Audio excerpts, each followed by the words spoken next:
Hello everyone, welcome to our channel DIY with Sisters. Like பண்ணுங்க, share பண்ணுங்க, comment பண்ணுங்க. ஆனா சப்ஸ்கிரைப் பண்ண மட்டும் மறந்துடாதீங்க. அதே தான், சப்ஸ்கிரைப் பண்ணிடுங்க. அந்த பெல் ஐகானை அப்படியே ப்ரெஸ் பண்ணிடுங்க. இன்னைக்கு நம்ம வீடியோவில் ரோட் சைட் காளான் எப்படி செய்யுதுன்னு பார்க்க போகிறோம். வாங்க வீடியோக்குள்ளே போகலாம். இதுக்கு தேவையான பொருட்கள்: மஷ்ரூம் ஒரு கப் எடுத்துக்கோங்க, கோஸ் ஒரு கப் எடுத்துக்கோங்க, ஆனியன் 1 எடுத்துக்கோங்க, தக்காளி 2 எடுத்துக்கோங்க, garam masala, red chilli powder, மஞ்சத்தூள், கொஞ்சம் கொத்தமல்லி எடுத்துக்கோங்க, மைதா 1 கப், கார்ன்ஃப்ளவர் 1/4 கப், இஞ்சி பூண்டு பேஸ்ட் எடுத்துக்கோங்க. இந்த மாதிரி மஷ்ரூம், கோஸ், வெங்காயம் நல்லா பொடி பொடியாக நறுக்கிக்கோங்க. ஒரு பாத்திரத்தில் 1 கப் காளானும் கோஸும் போட்டுக்கோங்க.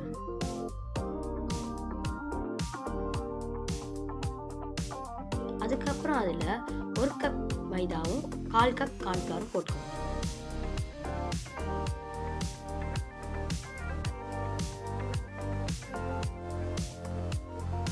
அப்புறம் அதில் red chilli powder, garam masala, உப்பு, அப்புறம் கொஞ்சம் தண்ணி போட்டு கலக்கிக்கோங்க.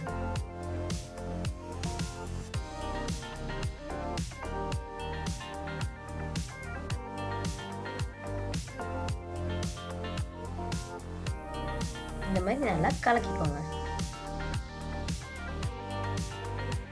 அது கலந்ததுக்கு அப்புறம் 15 நிமிஷம் அப்படி விட்டுருங்க. எண்ணெய் சூடானதுக்கு அப்புறம் பக்கோடா மாதிரி நல்லா அதை பொரிச்சு எடுத்துக்கோங்க.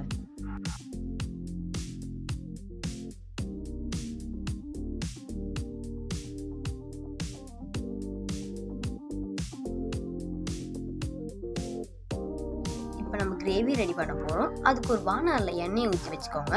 அப்புறம் வெங்காயமும் பச்சை மிளகாவும் போட்டுக்கோங்க.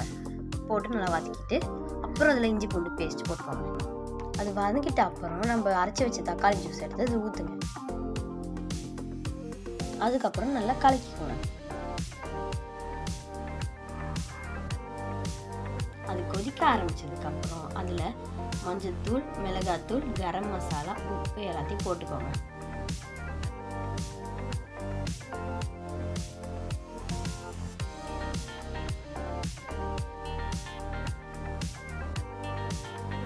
அந்த பச்சை வாசனை போனதுக்கப்புறம் ஒரு தண்ணியில் கார்ன்ஃப்ளவர் கலந்து ஊற்றுங்க.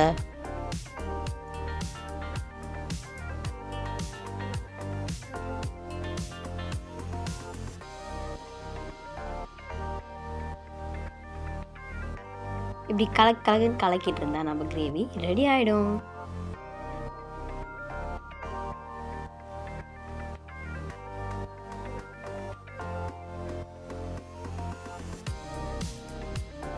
இப்போ நம்ம ரெடி பண்ணி வச்சிருந்த பக்கோடாவை குட்டி குட்டியாக பிச்சு இதுக்குள்ளே போட்டுக்கோங்க. போட்டுட்டு நல்லா கலந்து விட்டுக்கோங்க.